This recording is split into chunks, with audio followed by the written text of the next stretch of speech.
কে?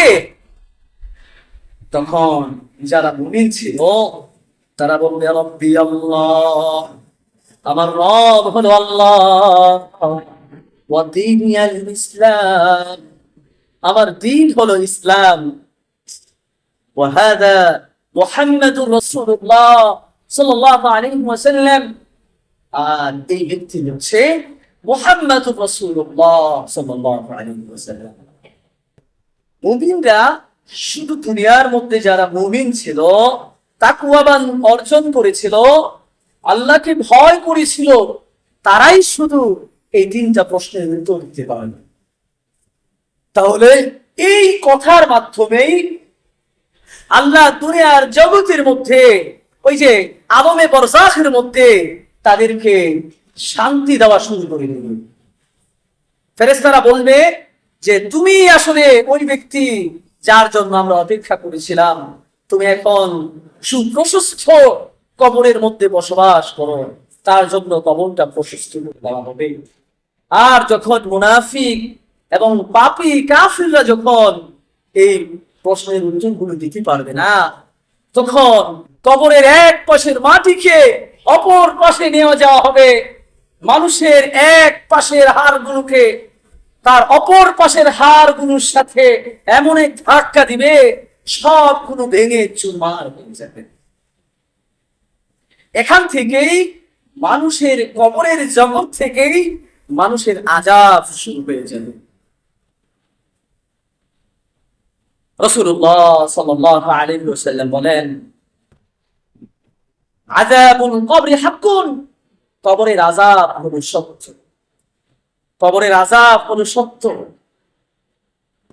এই কবরের আযাব থেকে মুমিনরা ছাড়া কেউ রক্ষা পেতে পারবে না।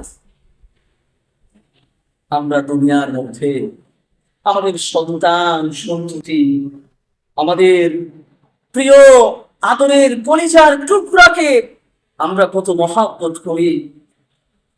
আমাদের ছেলেকে, আমাদের মেয়েকে আমরা সুশিক্ষায় শিক্ষিত করার জন্য আমরা নিজের জীবনটা পর্যন্ত আমরা বিলীন করে দেই, মাথার ঘাম পায়ে ফেলে তাদের জন্য আমরা পরিশ্রম করি। আপনার যেই মেয়েটা আপনার কাছে থাকবে না, তার জীবনটাকে, তার লাইফটাকে শাইন করার জন্য আপনি আপনার জমি জামা, আপনার উপার্জিত টাকা পয়সা দিয়ে আপনার মেয়েটাকে আপনি শিক্ষিত করেন, ডক্টর বানান, ইঞ্জিনিয়ার বানান। আপনি সকালবেলা আপনি অফিসে যাবেন, তারপর আপনার আদরের মেয়েটাকে, আদরের ছেলেটাকে আপনি আপনার এই সন্তানের উত্তম ভবিষ্যতের কথা চিন্তা করে তাকে আপনি প্রতিষ্ঠানে দিয়ে আসেন, অনেক কষ্ট করেন, অনেক ত্যাগ তিতিক্ষা করেন। কিন্তু আপনার এই নিজের জীবনের, আপনার এই মেয়ের জীবনের 60 বছর 70 বছর জীবনটা একটু সুখে থাকার জন্য, একটু ভালো থাকার জন্য আপনি এত কিছু করেন, এত ত্যাগ তিতিক্ষা করেন, কিন্তু আপনার এই ছেলে বা মেয়ের অনন্তকাল জীবনের জন্য, পরকালের জীবনের জন্য আপনি কতটুকু কষ্ট করেছেন, আপনি কতটুকু সময় দিয়েছেন তাকে। রাসূলুল্লাহ সাল্লাল্লাহু আলাইহি ওয়াসাল্লাম তার নিজের কলিজার টুকরা ফাতেমা রাদিয়াল্লাহু তাআলা আনহাকে বলেন, আন আবি হুরায়রা রাদিয়াল্লাহু তাআলা আনহু قال قال رسول الله صلى الله عليه وسلم حين انزل الله وانزل عشيرتك الاقربين। হযরত আবু হুরায়রা রাদিয়াল্লাহু তাআলা আনহু থেকে বর্ণিত, তিনি বলেন, আল্লাহ তাআলা যখন এই আয়াতটা নাযিল করলেন, ওয়ানজির আশীরাতাকাল আকরাবিন, হে নবী আপনি আপনার নিকটতম যত আত্মীয় স্বজন আছে, আপনার যত আত্মীয় স্বজন আছে নিকটতম, তাদের সকলকে আপনি জাহান্নামের ব্যাপারে ভীতি প্রদর্শন করেন, কবরের ব্যাপারে ভীতি প্রদর্শন করেন, পরকালের ব্যাপারে ভীতি প্রদর্শন করেন, জাহান্নামের আগুন থেকে তাদেরকে রক্ষা করেন। এই আয়াতটা যখন আল্লাহ পাক নাযিল করলেন, রাসূলুল্লাহ সাল্লাল্লাহু আলাইহি ওয়াসাল্লাম ফাতেমা, নিজের কলিজার টুকরা, নিজের নয়নমণি ফাতেমা রাদিয়াল্লাহু তাআলা আনহাকে ডাক দিয়ে বললেন, ইয়া ফাতিমা বিনতি মুহাম্মদ, হে মুহাম্মদের কন্যা ফাতেমা, সালিনি মা শি'তি মিন মালি, তুমি টাকা পয়সা ধন সম্পদ যা কিছু আছে দুনিয়ার মধ্যে তুমি আমার কাছ থেকে চেয়ে নিতে পারো। আমার যদি সামর্থ্য থাকে আমি তোমাকে দিব, আমি চেষ্টা করব। আমার যত টাকা পয়সা আছে, ধন সম্পদ আছে, আমি তোমাকে সুখে থাকার জন্য, তোমাকে আনন্দ খুশিতে রাখার জন্য আমি দুনিয়াতে চেষ্টা করব তোমাকে দেওয়ার জন্য। সালিনি মা শি'তি মিন মালি, দুনিয়ার যত ধন সম্পদ তোমার যদি চাওয়ার লাগে আমার কাছ থেকে চেয়ে নিতে পারো। লা উগনি আনকি মিনাল্লাহি শাইআ, তবে মা, প্রিয় মা, কলিজার টুকরা ফাতেমা, তবে তুমি কিন্তু পরকালের মধ্যে আমার কাছে কিছু আশা করো না, যে তুমি আমার কাছে এই আশা করবে যে তোমার বাবা মুহাম্মদ সাল্লাল্লাহু আলাইহি ওয়াসাল্লাম শেষ নবী তোমাকে রক্ষা করবে, তোমার সন্তান সাইয়্যিদাতু নিসাই আহলিল জান্নাহ, যে তোমার সন্তান দুটি জান্নাতের নেতা, জান্নাতের যুবকদের নেতা হবে, আর তুমি আল্লাহর আযাব থেকে রক্ষা পেয়ে ফেলবে এই উসিলা দিয়ে, তুমি এই উসিলা দিয়ে রক্ষা পেয়ে ফেলবে। তোমার বাবা শেষ নবী, তোমার সন্তানকে দুনিয়ার মধ্যে জান্নাতের টিকিট দেওয়া হয়েছে, তুমি এই ভরসায় নিজের আমল করা ছেড়ে দিবে, আল্লাহর আযাব থেকে ভয় করা ছেড়ে দিবে। লা উগনি আনকি মিনাল্লাহি শাইআ, আমি কিন্তু বাবা, আমি কিন্তু নবী হয়েও তোমাকে রক্ষা করতে পারবো না আল্লাহর আযাব থেকে। তোমার সন্তান জান্নাতের নেতা হয়েও কিন্তু তোমাকে রক্ষা করতে পারবে না আল্লাহর আযাব থেকে। তোমার আমল তুমি করো, তুমি আল্লাহর আযাব থেকে ভয় পাও, তুমি আল্লাহকে ভয় করো। দেখুন জাহান্নামকে কতটুকু ভয় পেলে, কবরের আযাবকে কতটুকু ভয় পেলে রাসূলুল্লাহ সাল্লাল্লাহু আলাইহি ওয়াসাল্লাম নিজের মেয়েকে এমন উপদেশ দিতে পারেন। তাহলে আফসোস, আমরা আমাদের মেয়েদেরকে কয়দিন জান্নাতের কথা বলেছি, কয়দিন জাহান্নামের কথা বলেছি, কয়দিন তাদেরকে পর্দার কথা বলেছি, কয়দিন তাদেরকে এভাবে বেপরদায় চলাফেরা না করার কথা বলেছি, কয়দিন তাদেরকে এভাবে আল্লাহর আযাব সম্পর্কে সতর্ক করেছি। এই জন্য আমরা আমাদের সন্তানদের ব্যাপারে গাফেল হলে চলবে না, আমাদের সন্তানদের প্রতিও আমাদের উদাসীন হলে চলবে না। তাদেরকেও আমরা তাদের ঘরের মধ্যে তালিম জারি রাখবো, তাদেরকে এরকম আল্লাহর আযাব সম্পর্কে জানিয়ে দিব। عن أبي سعيد الخدري رضي الله تعالى عنه قال قال رسول الله صلى الله عليه وسلم إذا أدخل الميت القبر রাসূলুল্লাহ সাল্লাল্লাহু আলাইহি ওয়াসাল্লাম আবু সাঈদ খুদরি রাদিয়াল্লাহু তাআলা থেকে বর্ণিত, রাসূলুল্লাহ সাল্লাল্লাহু আলাইহি ওয়াসাল্লাম বলেন, ইদা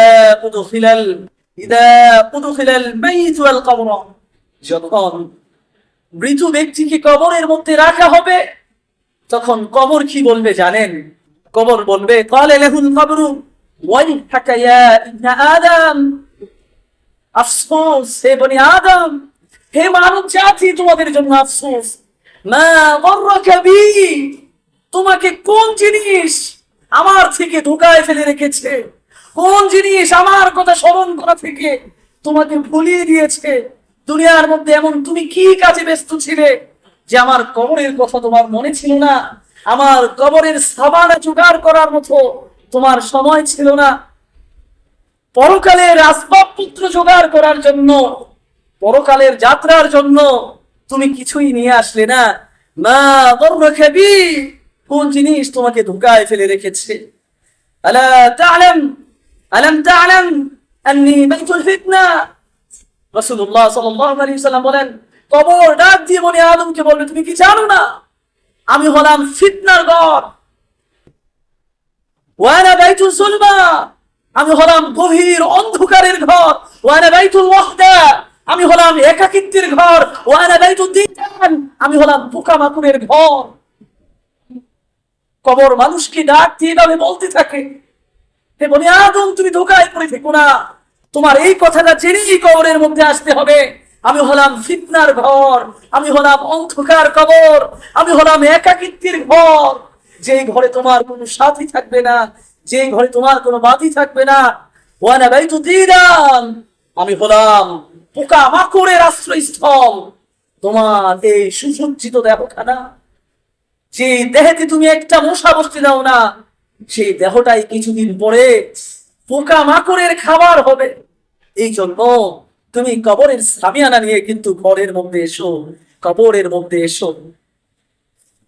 রাসূলুল্লাহ সাল্লাল্লাহু আলাইহি ওয়াসাল্লাম থেকে বর্ণিত, রাসূলুল্লাহ সাল্লাল্লাহু আলাইহি ওয়াসাল্লাম বলেন, ইন্নাল কবরা মানজিলুম মিন মানাজিলিল আখিরাহ। নিশ্চয়ই কবর হচ্ছে, কবর কি? এই কবরটা হচ্ছে মানুষের আখিরাতের প্রথম মঞ্জিল। এই কবর কি? এই কবর হচ্ছে মানুষের জন্য আখিরাতের প্রথম মঞ্জিল। রাসূলুল্লাহ সাল্লাল্লাহু আলাইহি ওয়াসাল্লাম বলেন, এই প্রথম মঞ্জিল ফাইন নাজা মিনহু বাদাহু আইসারা মিনহু। রাসূলুল্লাহ সাল্লাল্লাহু আলাইহি ওয়াসাল্লাম বলেন, এই কবরের প্রথম মঞ্জিল, আখিরাতের প্রথম মঞ্জিল কবরে যখন ফাইন নাজা মিনহু বাদাহু আইসারা মিন, এই কবরের জীবনে যখন সে সফল হয়ে যাবে, এই প্রথম মঞ্জিলটাই যখন সে সফল হয়ে যাবে, তার জীবনের পরবর্তী যতগুলো ঘাটি আছে, আখিরাত, ফুলসিরাত, এই যতগুলো ঘাটি আছে, এই বান্দার জন্য সহজ হয়ে যাবে। ফাইল্লাম ইয়ানজু মিনহু, রাসূলুল্লাহ সাল্লাল্লাহু আলাইহি ওয়াসাল্লাম বলেন, যদি তার প্রথম ঘাটি, আপনি দেখবেন আপনাকে যখন প্রথম চেক করা হয় আপনি বিদেশে যাওয়ার সময়, যখন আপনি প্রথমেই যদি আপনি সমস্যায় পড়ে যান, এরপরে যত কাগজই ঠিক থাকুক আপনাকে আর ঢুকতে দিবে না, ঠিক না? রাসূলুল্লাহ সাল্লাল্লাহু আলাইহি ওয়াসাল্লাম বলেন, ফাইল্লাম ইয়ানজু মিনহু বাদাহু আশাদ্দু মিন, এই কবরের ঘাটিতে প্রথম মঞ্জিলে, প্রথম প্ল্যাটফর্মে যখন সে সফল হতে পারবে না, আটকে যাবে, তখন তার পরবর্তী ধাপগুলো তার জন্য সবচেয়ে কঠিন হয়ে যাবে। রাসূলুল্লাহ সাল্লাল্লাহু আলাইহি ওয়াসাল্লাম বলেন, মা রাআইতু মানজারান কত্তুন, রাসূলুল্লাহ সাল্লাল্লাহু আলাইহি ওয়াসাল্লাম বলেন যে আমি কবরের মতো ভয়াবহ দৃশ্য, কবরের মতো এমন কঠিন দৃশ্য আর কোনো কিছুতে দেখি নাই। রাসূলুল্লাহ সাল্লাল্লাহু আলাইহি ওয়াসাল্লাম যখন এই হাদিসটা বলেছেন, হযরত উসমান গনি রাদিয়াল্লাহু তাআলা যখন কবরের পাশ দিয়ে যেতেন, তখন তার চোখ বেয়ে বেয়ে সব সময় পানি পড়তেন, চোখের পানি দিয়ে তার দাড়িগুলো ভিজে যেত। উসমান গনি রাদিয়াল্লাহু তাআলা আনহু সাদেন বলতেন, হে খলিফাতুল মুসলিমিন, আপনি জাহান্নামের আলোচনা করলেও, জান্নাতের আলোচনা করলে এভাবে কাঁদেন না। আপনি কেন এই কবরের আলোচনা করলে আপনি এত ভারাক্রান্ত হয়ে যান, এত ভেঙে পড়েন? তখন এই উসমান গনি রাদিয়াল্লাহু তাআলা আনহু এই হাদিসটা, ওই তার সঙ্গীকে এই হাদিসটা শোনালেন যে কবর হচ্ছে মানুষের আখিরাতের প্রথম মঞ্জিল। এই মঞ্জিলে যদি সে সফল হয়ে যায়, তার পরবর্তী ধাপগুলো তার জন্য সহজ হয়ে যাবে। আর এই প্রথম মঞ্জিলে যদি সে সফল না হতে পারে, তাহলে তার পরবর্তী মঞ্জিলগুলোতেও সে সফল হবে না। আর রাসূলুল্লাহ সাল্লাল্লাহু আলাইহি ওয়াসাল্লাম নিজে বলেছেন, মা রাআইতু মানজারান কাত্তুন ইল্লা আল কবরু আফসাহু মিন, যে আমি কবরের দৃশ্যের মতো এমন কঠিন দৃশ্য আর কোথাও দেখি নাই। এই জন্য আমি রাসূলের এই কথাটা স্মরণ হলেই আমার চোখ বেয়ে বেয়ে পানি পড়ে যায়। এই জন্য উসমান গনি রাদিয়াল্লাহু তাআলা এইভাবে তার চোখ বেয়ে বেয়ে পানি পড়তো। এই জন্য আমাদের সর্বপ্রথম এই কবরের কথা স্মরণ করতে হবে। রাসূলুল্লাহ সাল্লাল্লাহু আলাইহি ওয়াসাল্লাম বলেন, আল কবরু রাউযাতুন মিন রিয়াসিল জান্নাহ আও হুফারুন মিন হুফারিন মিনান নার। রাসূলুল্লাহ সাল্লাল্লাহু আলাইহি ওয়াসাল্লাম বলেন, এই কবরটা ভালো মানুষের জন্য জান্নাতের একটা টুকরা হবে, আর কারো জন্য জাহান্নামের একটা টুকরা হবে। এই জন্য আমাদের এই প্রথম মঞ্জিল কবরের সামিয়ানা নিয়ে আমাদের সামনে আগাতে হবে। আপনার এই কবরে কোনো সাথী থাকবে না, আপনার এই কবরে কোনো বাতি থাকবে না। আপনাকে যখন আপনার আত্মীয় স্বজন এভাবে দাফন করে চলে আসবে, আপনি তাদের পায়ের আওয়াজগুলো শুনতে পাবেন, আপনি তাদের পায়ের আওয়াজগুলো শুনতে পাবেন। তখনই আপনাকে মুনকার নাকির, আপনার কবরের ফেরেশতা আপনার কাছে চলে আসবে, আপনাকে সওয়াল জবাব করার জন্য। এই জন্য আমরা এই দুনিয়া থেকে কবরের সওয়াল জবাব যেন